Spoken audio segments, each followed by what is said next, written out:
शुरू कर दें।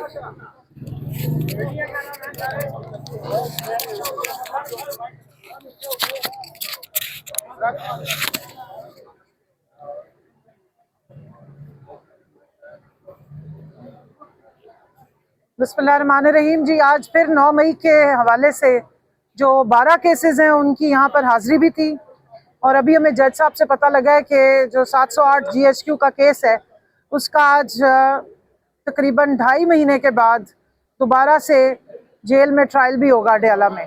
उसी हवाले से यहाँ पेश हुए हैं। बीच में भी काफ़ी हद तक पेशियाँ होती रही हैं और मैं समझती हूँ कि अभी जब से 6 मई हुआ है उसके बाद से अब 9 मई इनको थोड़ा सा ज़रा मेहरबानी करनी चाहिए, इसको ख़त्म करें। ये इतने हज़ारों हमारे वर्कर्स जिस तरीके से आते हैं, जिस तरह हमारे लीडरान को अंदर रखा गया। शाह महमूद कुरैशी साहब की सुबह तबीयत ख़राब हुई है, उनको पंजाब कार्डियोलॉजी में शिफ्ट किया गया है। तो ये अब 1.5 सालों से 2 सालों से जेलों में है। हमारे लीडर इमरान खान साहब जेल में है। इस मामले को ख़त्म करें, मुल्क को आगे लेकर जाएं। देखिए, हम सब मुहिब्बे वतन पाकिस्तानी हैं और सबसे ज़्यादा हम अपने लीडर से मोहब्बत का हमारा रिश्ता ही पाकिस्तान है। उनकी जो मोहब्बत है पाकिस्तान के लिए, जो पाकिस्तान की आवाम के लिए, उसी वजह से हम उनके साथ डट के खड़े होते हैं। तो इन चीज़ों को, अब मामलात को ख़त्म करना चाहिए। इन अदालतों में जब हम लोग आते हैं हमें हसरत ही हुई कि कोई हमें असली दहशतगर्द भी नज़र आए। सारे पाकिस्तान तहरीक इंसाफ के वर्कर्स होते हैं, पाकिस्तान तहरीक इंसाफ के MNAs होते हैं, MPAs होते हैं, टिकट होल्डर्स होते हैं, जो सारे लाइन हाजिर होते हैं। और आप देखें, तमाम जो है वो आइन और कानून की हदूदों कयूद में रहकर ऑपरेट करने वाले लोग हैं, आइन पसंद लोग हैं, अमन पसंद लोग हैं। और इस चीज़ का आपने देखा, मुहिब्बे वतन है। आपने देखा 6 तारीख को जिस वक्त इंडिया ने रात के अंधेरे में, रात को 1 बजे बुज़दिलाना तरीके से पाकिस्तान में हमला किया है, तो उस वक्त फिर कोई ना PTI रही ना कोई और मामलात रहे। सब पाकिस्तानी डट के खड़े हो गए अपने जवानों के साथ, अपनी फोर्सेस के साथ, अपनी एयरफोर्स के साथ, अपने पाक फौज के जवानों के साथ। और आपने सोशल मीडिया पे देखा कि जो पहले सोशल मीडिया में टेररिस्ट या वो डिजिटल टेररिस्ट थे, वो अचानक से मुहिब्बे वतन बन गए। सो मसला सारा ये कि इस वक्त एक हीलिंग टच की ज़रूरत है। एक जो तकलीफ, जो अवाम में एक दूरी है, इसको ख़त्म करने की ज़रूरत है। और जो एक मोहब्बत का पैगाम है, या जो एक वो इस सारे गैप को या इस दरार को फिल अप कर सकते हैं, वो इमरान खान है, जो मुल्क के हकीकी लीडर हैं, जिनके साथ अवाम खड़ी होती है। मैं समझती हूँ कि इन मामलात को जिस तरीके से सियासी एक टारगेटिंग की गई थी और ये एक सियासी बुनियादों पे केसेस बनाए गए, इनको उसी तरीके से इन अदालतों को देखना चाहिए और इन मामलात को ख़त्म करना चाहिए। इमरान खान साहब को बाइज़्ज़त तरीके से रिहा करें ताकि वो इस मुल्क को आगे लेके चले। ये मोमेंट है इस वक्त। मैं समझती हूँ अब इस वक्त ज़रूरत है कि ये, जब इंडिया ने अपनी चौधराहट जमाने की कोशिश की और वो बुरी तरह से नाकाम हुआ है, ये वक्त है कि इस वक्त मुल्क को एक हकीकी लीडर आगे लेके चले।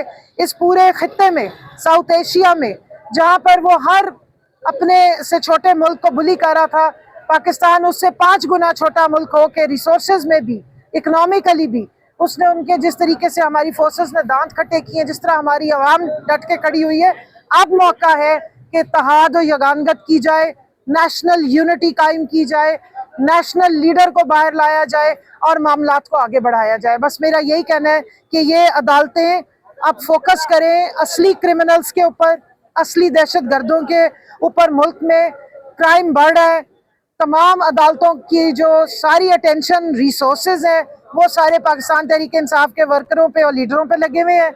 और मुल्क में जो फस्तायत है, जो क्रिमिनल्स हैं, जो मुजरिम हैं, वो दंदनाते फिरे हैं।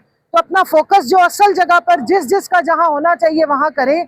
हर इदारा अपने हदूदों कयूद में काम करेगा तो मुल्क इंशाल्लाह तरक्की करेगा। मैडम हलीमा खान साहिबा से मुतल्लिक आपकी एक वीडियो वायरल हुई, तो आज वो भी अंदर कोर्ट में मौजूद थी, तो अब क्या इस पर कहेंगी कि इख्तलाफात जो है शिद्दत नहीं इख्तियार कर गए?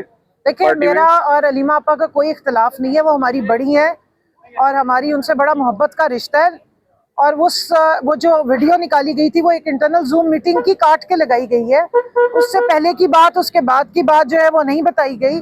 मामला ये नहीं है कि हमें हलीमा आपा से कोई किसी किस्म का कोई गिला या कोई इनसिक्योरिटी है। उनका नाम यूज करके कुछ लोगों ने ट्रेंड्स चलाए थे। और ना सिर्फ ये कि मैं कोई बैरिस्टर गौहर साहब की वकालत नहीं कर रही थी, उससे पहले मेरे पे चलाया गया। सिमाबिया साहिबा का नाम लेके कुछ 4-5 लोग हैं जो इनका नाम यूज कर रहे थे, तो उस पर मैं बात कर रही थी, जिसको इतना अजीब अजीब से कैप्शंस दिए गए। मेरा पाकिस्तान तहरीक इंसाफ से 20 साल का खाली सिर्फ ओहदेदार होने का ताल्लुक है, और हमने हमेशा से इनकी अलीमा आपा हो या बाकी सारी फैमिली और खान साहब की, हमने उनसे हमेशा एक इज्जत का, एक मोहब्बत का ताल्लुक रखा है। वो अपने भाई के लिए डट के खड़ी हैं, हम उनके साथ खड़े हैं। और यहाँ पे मैं ये भी बताती चलूँ कि जिस तरीके से एक कंट्रोवर्सी बनाने की कोशिश की गई है कि जी ये रिजर्व सीट केसेस में जाती हैं और उधर नहीं आती हैं अडयाला, तो उसके लिए मैं ये भी आपको बता दूं कि पार्टी की तरफ से असाइनमेंट दी जाती है, पार्टी बताती है कि किसने कहाँ जाना है। खवातीन की को उस दिन बताया जाता है सेक्रेटरी जनरल साहब की तरफ से, जो कायम मकाम चेयरमैन है उनकी तरफ से, कि आप लोगों ने इस वक्त सुप्रीम कोर्ट जाना है, और हमारे पार्लियामेंटेरियंस को कहा जाता है कि वो अडयाला जाएंगे। देखिए अलीमा आपा पूरी पार्टी के लिए उतनी ही काबिल एहतराम और उनसे एक इज्जत का ताल्लुक है। पार्लियामेंटेरियंस को इसलिए वहाँ भेजा जाता है ताकि जो पुलिस के साथ गिरफ्तारियों के और FIR के मामला है वो पार्लियामेंटेरियंस बेहतर हैंडल कर सकते हैं। हमारी जो खवातीन वर्कर्स हैं वो अपने घरों में फिर उनके लिए FIR हैंडल करना, उनके फैमिली के लिए उन चीज़ों को, मामलात को पूरा आगे तक ले जाना मुश्किल हो जाता है। इसलिए, और यहाँ रिजर्व सीट के लिए सुप्रीम कोर्ट में सारी रिजर्व सीट की खवातीन नहीं आ रही हैं, पार्टी की वर्कर्स आती हैं, तो इसलिए जो हमें असाइनमेंट मिलती है हम उसके मुताबिक चलते हैं। उसका ये मतलब नहीं है कि हमें मतलब हमारी कोई नज़र नहीं है उस तरफ। अनफॉर्चुनेटली 3 दफ़ा जो या उससे पहले हेयरिंग्स होती रही हैं वो सेम डेट पे होती रही हैं और सेम ही तकरीबन टाइम होता है। सो लिहाजा हमारी कोई आपस में डिफरेंसेस नहीं, और मैं यहाँ पर ये क्लियर करना चाहती हूँ कि इसको कोई डिफरेंस ना बनाया जाए, ना कोई आपस में हमारी महाजर आई है। हम सब मिल के, हमारा एक ही फोकस है और वो है हमारे लीडर की रिहाई। उसके लिए हम बल्कि उनके शुक्रगुजार हैं कि वो इतनी मेहनत करी है, इतनी मुश्किलें बर्दाश्त करी हैं। हम भी अपने तौर पे सब मेहनत और कोशिश कर रहे हैं और मोबिलाइज कर रहे हैं। कई दफ़ा वुमेन विंग के रोल पे लोग बहुत सवाल जवाब उठाते हैं, तो खान साहब ने हमें इस वक्त असाइनमेंट दी है मेंबर साजी करने की, और वुमेन विंग इस वक्त मेंबर साजी कर रही है।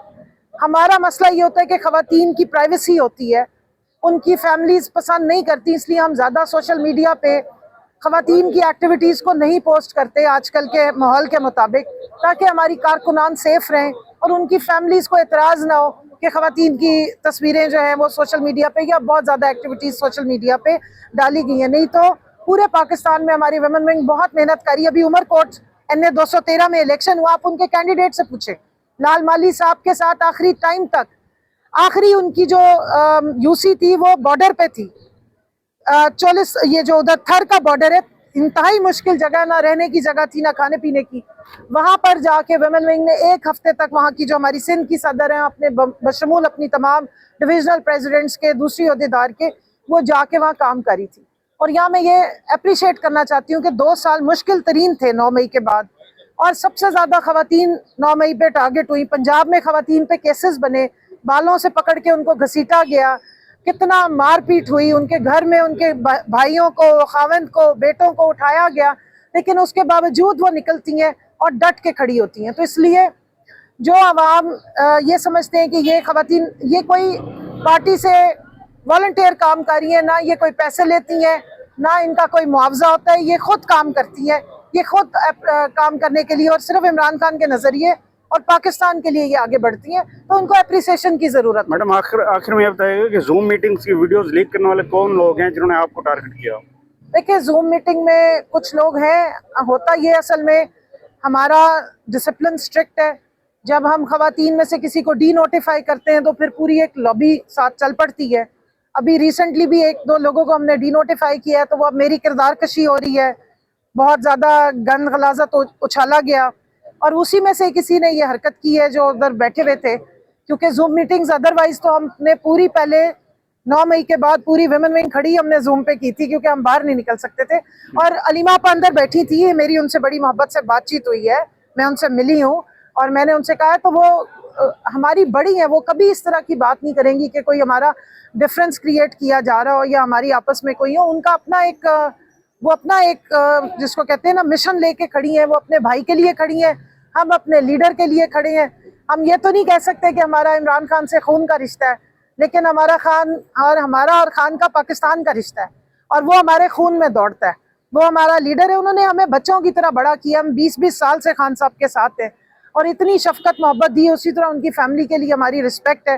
तो लिहाजा मैं ये समझती हूँ कि देखें, इस वक्त खान साहब के साथ जो लोग खड़े हुए हैं ना, वो फिर हर चीज़ छोड़ के खड़े हुए हैं। अब उनके ऊपर इस तरह की गद्दारी के फतवे, कोई कह रहे हैं कि जी ये फलाने एस्टेब्लिशमेंट के लगाए हुए हैं, तो ये सारे मामला अब हम सुन रहे हैं। लेकिन मेरा रिक्वेस्ट होगी अपनी सारी पार्टी के लोगों से भी और उनसे भी जो बहुत ज़्यादा तनकीद करते हैं कि अपनी तोपों का रुख असली दुश्मनों की तरफ रखें। आप अपने दुश्मन को पहचाने, अपने ओपोनेंट्स को पहचाने और उनकी साजिशों को समझें। खान साहब की हमेशा प्रायोरिटी होती है, वो पार्टी में डिसिप्लिन और पार्टी मजबूत रखने की बात करते हैं। 2 साल पहले 9 मई के बाद हम जैसे लोगों को उन्होंने बड़ा जोरदार तरीके से नसीहत की थी कि एक तो आपने गिरफ्तार नहीं होना, दूसरा आपने पार्टी को चलाना है। तो बहुत सारे लोगों ने मेहनत की है, बहुत सारे लोग हैं जो गिरफ्तार नहीं हुए। मेरे पे जो जितने मुकदमे हैं उनमें अल्हम्दुलिल्लाह खान साहब को भी जमानत मिली हुई है। 9 मई के मुकदमों में जमानत है, ट्रायल हो रहा है। अब जब ट्रायल होगा तो देखा जाएगा। तो ये कोई इस वक्त अब पैमाना बना रहे हैं कि जी जो अगर अरेस्ट नहीं हुआ तो वो सारे गद्दार हैं। हमारे तो बहुत बड़े बड़े लीडर हैं जो सारे अंडरग्राउंड रहे, हमने बहुत मुश्किलें बर्दाश्त की हैं और हमें बड़ी मेहनत करके कोशिश करके हम अरेस्ट नहीं हुए। सो लिहाजा इन चीज़ों से बचें, पार्टी को मजबूत करें। ना हमें आमने सामने लाने की या इस तरह की कंट्रोवर्सीज बनाने की इस वक्त कोई ये वक्त नहीं है, ना ऐसा कोई टाइम है। इस वक्त हमारा सारा फोकस हमारे लीडर की और हमारे जितने लीडरान हैं जो कोट लखपत जेल में है, चाहे उनमें हमारे वाइस चेयरमैन शाह महमूद कुरैशी साहब हैं, उमर सरफराज चीमा साहब हैं, हमारी डॉक्टर यास्मीन राशिद साहिबा हैं, एजाज साहब हैं, सेनेटर एजाज साहब। देखिए सिटिंग सेनेटर हैं और उनको नहीं सेनेट के उसमें आने दिया जाता है। और इसी तरह महमूद रशीद साहब हैं। हमारे सैकड़ों लोग जो इस वक्त मिलिट्री कोर्ट्स भुगत रहे हैं, सैकड़ों हमारे जो कारकुनान हैं जो इस वक्त जेलों में जेलें काट रहे हैं, उनको बाहर निकालने का और इस वक्त पूरा फोकस हमारा तहरीक पे है, जो इंशाअल्लाह ताला ये मेंबर साजी भी हम इसीलिए कर रहे थे, पिछले 6 महीने से कर रहे हैं, ताकि जिस वक्त हम तहरीक चलाएं तो फिर हम भरपूर तरीके से चलाएं। Thank you madam. Thank you.